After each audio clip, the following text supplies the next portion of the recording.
Shalom. Welcome to another episode of Apostles of GMS.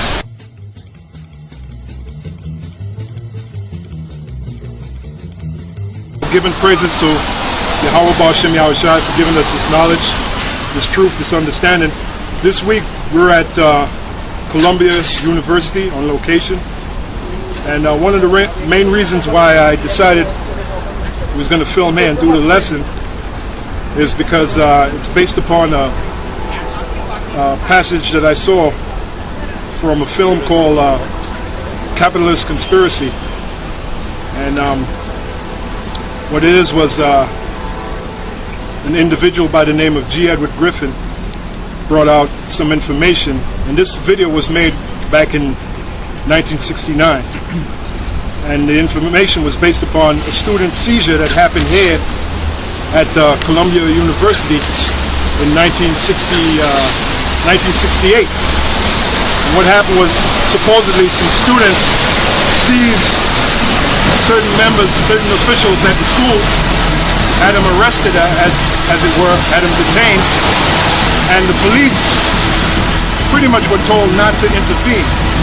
Police were told not to mess with the situation. In other words, the elites of society back then, they wanted that situation to escalate, and indeed it did escalate to the point where you had student riots, right? You had student demonstrations right here back in 1968 in the month of April.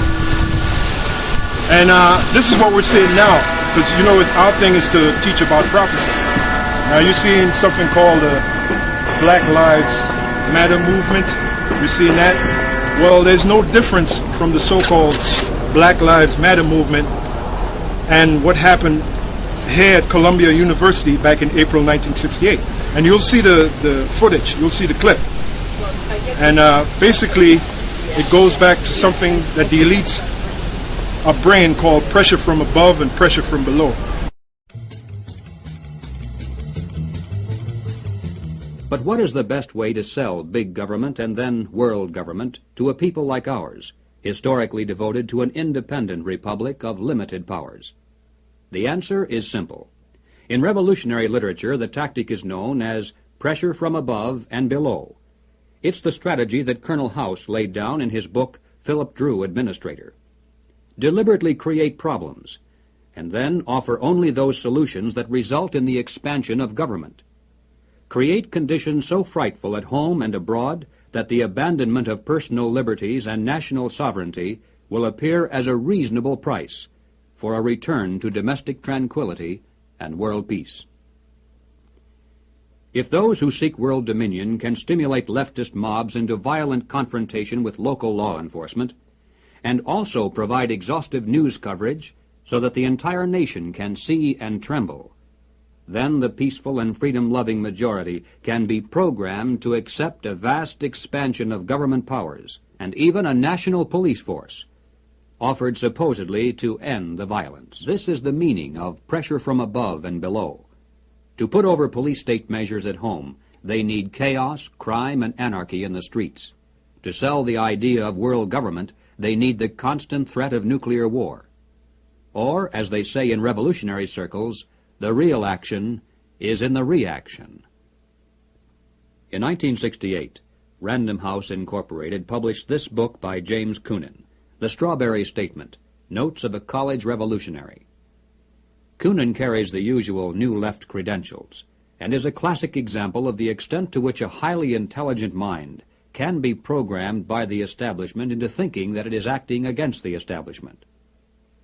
Coonan was one of the leading participants in the first student seizure of an American university, which occurred at Columbia in April of 1968. Initially, the movement was not large and easily could have been stopped by a simple police action. But as usual, the anti-establishment forces received their greatest help from the establishment itself. For several days, police were told not to interfere. Meanwhile, university officials groveled in the face of outrageous propaganda charges, and the media made national heroes of the rebelling students. MGM even made a movie out of Coonan's book. On page 130, Coonan wrote, In the evening, I went up to the U to check out a strategy meeting. A kid was giving a report on the SDS convention.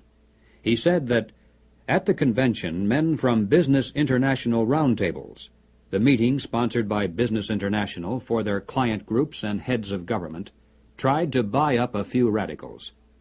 They offered to finance our demonstrations in Chicago. We were also offered ESSO, or Rockefeller money.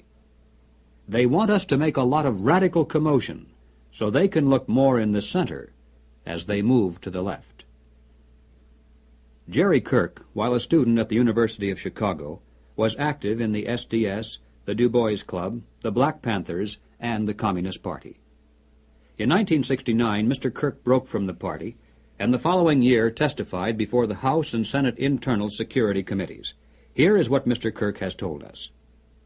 Young people have no conception of the conspiracy's strategy of pressure from above and pressure from below. They have no idea that they're playing into the hands of the establishment they claim to hate. The radicals think they're fighting the forces of the super-rich, like Rockefeller and Ford, and don't realize that it is precisely such forces which are behind their own revolution, financing it, and using it for their own purposes. More and more young radicals are beginning to wake up to the fact that their entire lives have been carefully programmed by the very people who are their hate symbols. They're beginning to realize that their so-called anti-establishment outlook actually is the calculated product of the establishment press, the establishment communications media, the establishment entertainment industry, the establishment schools. Rich men's corporations publish and popularize revolutionary books and songs. Through advertising, rich men's businesses subsidize revolutionary magazines. Rich men's tax-exempt foundations pour millions of dollars into left-wing organizations. The federal establishment in Washington, through agencies like the OEO, provide weekly paychecks to thousands of hardcore revolutionaries. And so we return again to the basic question, why? Why does the establishment publicly condemn but privately support the anti-establishment movement? Former communist Jerry Kirk answers, the idea is to create a situation where the people are so frightened of the violence all around them that they will throw their hands up in the air and demand, federal government, do something. And the only choice open will be martial law. The communists, black militants, and revolutionaries will never succeed in overthrowing the government of the United States. But unless they are stopped, they will scare the American people into accepting socialism from Washington and statist rule by the insiders of the establishment. This is what it is really all about. Now this so-called, Black Lives Matter movement is pressure from below. And the same thing that happened back here in Columbia University, April 1968, was pressure from below. And the fact that the police was told not to intervene shows that it was set up by the wicked elite of that society back then, or this society back then, which you know as the Illuminati, which the top members of the Illuminati are the international banking families. In this case, the Rawchaa family, the Rockefeller family. And basically, why this is all being done with the student movements, the different student movements, like Black Lives Matter, is to create chaos and mayhem to justify the elites bringing in some kind of order. See, when people get fed up of seeing that chaos and mayhem, seeing what they call madness, you know, of seeing all of that stuff, they're going to get tired and they're going to throw their hands up and demand a solution. And that solution is coming from the government, and it's going to be martial law. And that's where you tribes come in. That's where you come in, because this is where the government is going to come and seize you, going to come and take you. And we got the script. That's right. If you want to comment on it. Yeah, that's dealing with Jacob's trouble, you know, because that's what the society is geared for. Now, if you look at all the situations going on around the world, there's uproars going on all over the world. You know, there's protests going on in Turkey, or different places, Syria, Afghanistan. You got protests breaking out in Paris, France, all over the world, because this is the time that we're living in. Because they don't want to just bring a new world order in America; they want to bring a new world order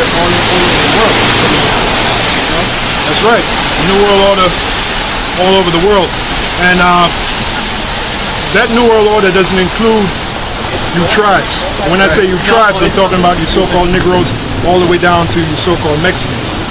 And that's why the only alternative you have is to come back to this truth, come back to this knowledge of which we're teaching. And thus by coming back to this knowledge, you're coming back to Yahawah B'Shem Yahawashi, which you know in the world as God through Jesus Christ, right? Which his name is Yahawah, that's the Father's name, and his son's name is Yahawashi. That's the only begotten son's name, his true name. So like I said, we're here on location at Columbia University. Now we've done videos like this before. As a matter of fact, not too long ago, we did a video at Columbia University with Apostle Elder Tahar, and we went into some of the images there.